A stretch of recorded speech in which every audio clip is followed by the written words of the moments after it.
Aujourd'hui, on s'occupe du moteur qu'on va installer dans la 106 Propulsion, aussi appelé le cercueil. C'est un moteur de Kawasaki ZX12R. Ça va envoyer du steak.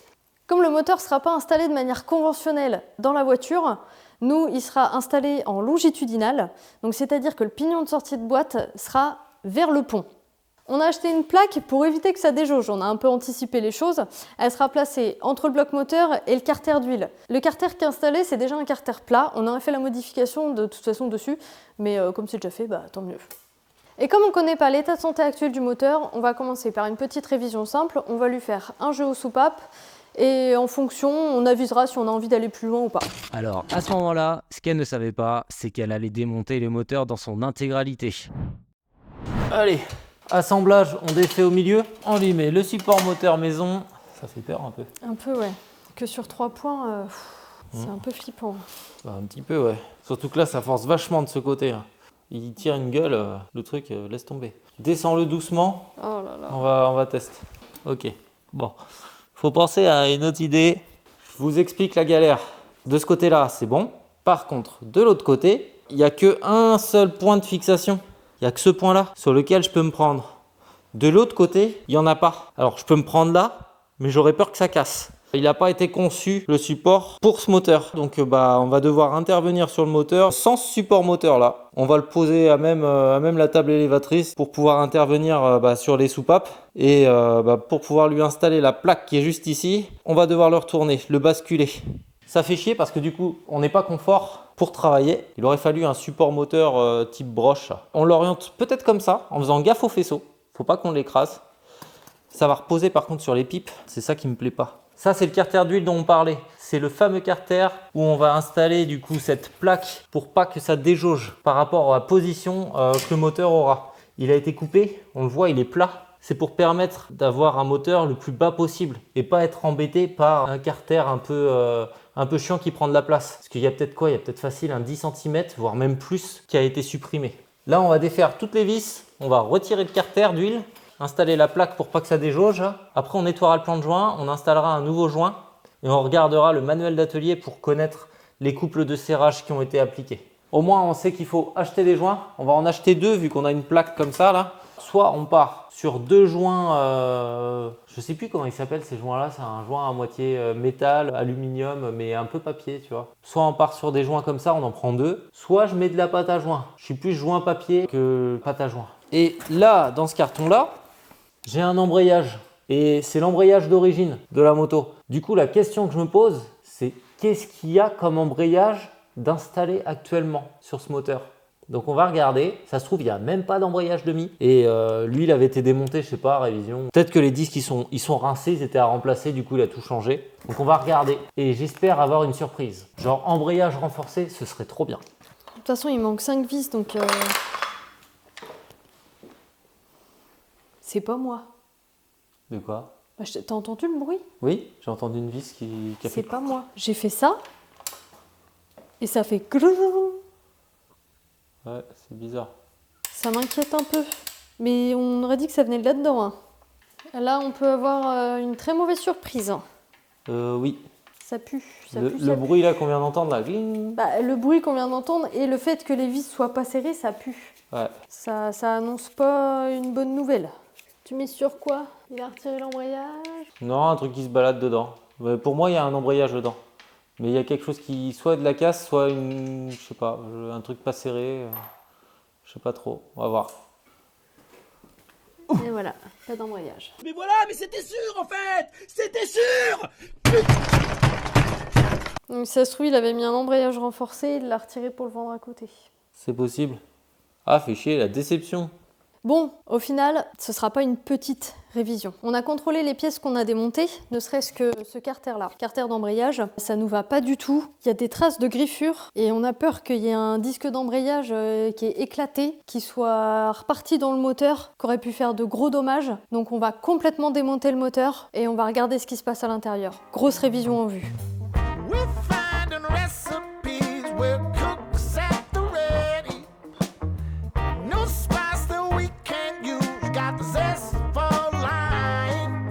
Cause I really want you to show all your colors to the light so we can grow. There ain't nowhere on this journey can't go, we can work it out.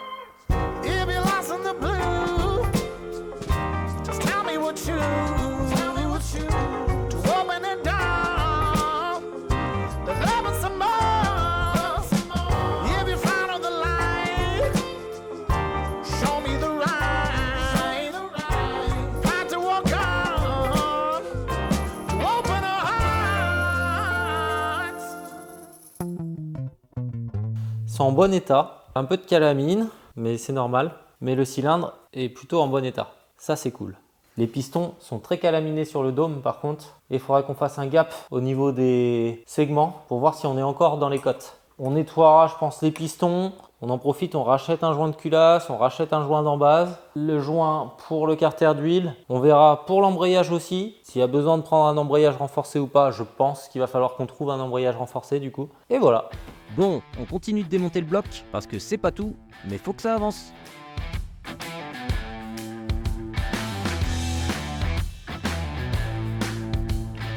On a dû chauffer les vis des blocs au chalumeau parce qu'il y avait des vis récalcitrantes, surtout dessous au niveau du carter d'huile où ça vient se mettre là.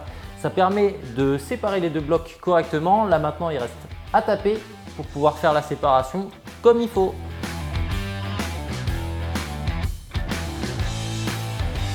Hop. Moi j'ai un truc qui me bloque. Ouais. Ah, attends, c'est de la pignonnerie. Oh merde, c'est vrai? On l'embarque. Oh Attends. merde, c'est dangereux ça. Tu mets ta main en dessous? Tu tiens tout? Oui. C'est bon? Attends, parce que moi je suis un peu bloquée. Attends, tu tires la chaîne. Oh putain. Bah oui, mais meuf. Les deux blocs sont désassemblés. Là, on va faire un simple contrôle visuel parce qu'on attend les outils de mesure pour faire une métrologie. Comme ce qu'on avait pu faire dans cette vidéo-là, que je vous invite vraiment à aller voir parce que vraiment, elle est très intéressante. Et c'est pas pour nous envoyer des fleurs ou quoi. Hein. On l'a tournée avec un pro. On a beaucoup appris et ça peut aussi, si vous êtes intéressé, vous apprendre des choses, pourquoi pas. Pour le contrôle visuel, donc on va peut-être commencer par retirer le vilebrequin. Oh là, C'est quoi? un coussinet. Les coussinets, ils ont été bouffés. Hein. Ils sont morts? Celui-là, il est complètement rayé. Lui, il a bien morflé. Voilà, rayure. Ah la vache. Il tout bouffé lui. Mais ils ont dû tourner, hein. Ok, donc à remplacer. Lui, ça va encore. Bah, tu vois qu'il a bouffé aussi, mais ça a frotté quoi. Ça a bien frotté. J'espère que le vilebrequin, il n'y a rien de grave parce que c'est pas le même prix. Hein. Ils ont quand même bien chauffé. Il y a des belles traces d'usure. Hein. Et ben, on fait bien de démonter le bas moteur. Bah, même là, il y a des traces d'usure. Ouais, mais c'est que ça a tourné, hein. Ça a dû tourner. Il y en a, ça va. C'est quoi, c'est des paliers, c'est ça? Ouais, je pense que ça s'appelle des paliers, ouais, aussi. Bah, il y a certains paliers, ils sont bien bouffés quand même. Hein. Regarde, t'as des marques d'usure et tout là. Ah bah oui. Et celui-là, celui-là c'est le pire. Bah, c'est celui qui était rayé, celui-là. Ouais. C'est le pire. Celui-là, il a dû tourner. Putain, mais ça a tourné. Bon, bah, en tout cas, le haut moteur est en bien meilleur état que le bas moteur, enfin de ce qu'on a pu en voir pour l'instant. Le cylindre, on vous l'avait montré. On va vérifier qu'il n'y ait pas d'ovalisation ou de choses comme ça avec du coup tout ce qu'on a acheté. On a acheté un palmaire, on a acheté un comparateur. Et un outil pour l'ovalisation des cylindres. C'est pareil, c'est un micromètre d'alésage, ça s'appelle. Il y a un micromètre d'alésage. On vérifiera aussi le gap des segments. Et les pistons, on les rend pas en état, les jupes sont pas griffées, sont pas rayées, tout ça. Là, on va pouvoir regarder la boîte de vitesse. On voit que le moteur a pas tourné pendant longtemps. Hein. Et après, le moteur, il a 24 ans. Hein. Oui, puis il a pas tourné pendant 3 ans, un truc comme ça, c'est Ouais, ça qui t'avait dit c'est le ça. gars.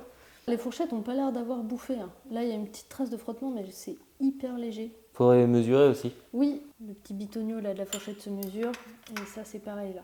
Alors là, le contrôle visuel, bah, ça va être surtout ça va être un contrôle visuel des pignons, voir s'il n'y en a pas des cassés ou abîmés. Franchement, ça va, c'est en bon état. Faut checker l'état des crabos aussi.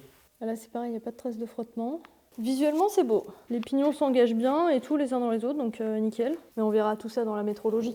Après, c'est pas dit qu'on la fasse en vidéo, cette métrologie-là, donc vous attendez pas à la voir en vidéo, quoi. On en a déjà fait une, et ça prend du temps, et c'est peut-être pas forcément très intéressant de le remontrer. De toute façon, on va la faire et on fera un récap après, avec le détail en fait de tout ce qu'on a pu constater.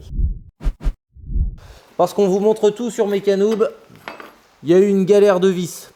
Alors je sais pas si on voit bien. Ces deux vis là, elles étaient bloquées. J'ai réussi à sortir celle-là. En plus, ce que j'ai dû faire pour la sortir, c'était chaud parce que la tête de vis était abîmée. J'ai dû la choquer, la faire tourner un tout petit peu. J'ai pas réussi après, donc du coup j'ai dû souder sur la tête de vis une autre plus grosse vis pour pouvoir après y aller au cliquet, pour pouvoir réussir à la dégager d'ici. Ici, tu as un capteur en fait pour la position du barillet. Et cette vis là, j'ai une merde terrible. Et bah elle, j'ai carrément abîmé, je sais pas comment ça s'appelle, c'est un espèce de plan de joint là. Je l'ai fait fondre en faisant la même technique. Et du coup, il y a le corps de la vis qui est resté bloqué dedans. Donc là, j'y touche pas. Parce qu'en fait, j'ai pas du tout envie de bousiller le bloc. Ça coûte trop cher, c'est hyper difficile à trouver. Je préfère pas prendre de risques et confier ça à un professionnel. Après, ils sont un peu bêtes. Le moteur, il a 24 ans, mais la tête de vis, c'était du cruciforme. Le reste, c'est que des vis comme ça, de l'hexagonal. Et va savoir, ici, là, pour ces deux vis, ils ont été mettre du cruci. Donc voilà, j'ai pas fini, parce que j'ai flingué le capteur, du coup. Avec tout ça. En ayant chauffé, je l'ai éclaté. Et j'ai eu une vieille odeur de condensateur cramé, là. Donc je sais pas ce qu'il y a dedans. Il y a sûrement de l'électronique et tout. On croit que c'est un capteur de neutre. C'est pas un capteur de neutre. Hein. C'est un capteur qui te permet de savoir sur quel rapport t'es. Et de gérer plus ou moins l'enrichissement ou de savoir. Voilà. Mais c'est pas un indicateur de rapport engagé. Sur le compteur, il n'y a pas ça. Voilà pour le petit chapitre galère. En soi, il n'y a pas eu trop de galères, juste la découverte d'un embrayage manquant, et puis cette vis-là de péter. Les coussinets vraiment usés, là on voit pas trop, mais il faudra mesurer les cotes. On attend encore les outils de métrologie pour pouvoir vérifier que tout ça c'est bon. Ça, les paliers, les machins, les bidules, voilà. On va regarder tout. Les fourchettes, on va les contrôler. Je suis en train de montrer les fourchettes, mais il n'y a plus les fourchettes en fait. Les fourchettes invisibles. Les fourchettes, elles sont là-bas. Donc là, on contrôlera tout. Avant de remonter, j'ai commandé aussi les pochettes de joint. Et là, on a reçu l'embrayage. Embrayage renforcé. Alors, c'est pas l'embrayage, c'est un panier d'embrayage qui nous a été envoyé par Xavier. Xavier du site ZX12 Info. Il a aussi sa chaîne YouTube. Je vous invite à aller la voir et vous abonner si vous avez envie. C'est un chouette gars. Et du coup, je lui ai acheté ça. Il avait ça en stock. Donc, super pour mettre là-dedans. Souvent, les paniers d'embrayage renforcés comme ça, c'est installé sur les dragsters, sur les motos qui sont équipées de turbo, les moteurs vraiment qui sont bien préparés, quoi. Ou alors, pour des projets un peu comme le nôtre. Il n'y aura plus qu'à acheter, je pense, des ressorts renforcés aussi. Et puis, on sera pas mal. Et c'est pas mal. Qu'est-ce qu'on fait? On s'arrête là? On s'abonne avant? On like? On partage? On commente? On fait ça pour nous, mais on fait ça aussi pour vous. Bon, t'as entendu Baptiste? Fin de chantier.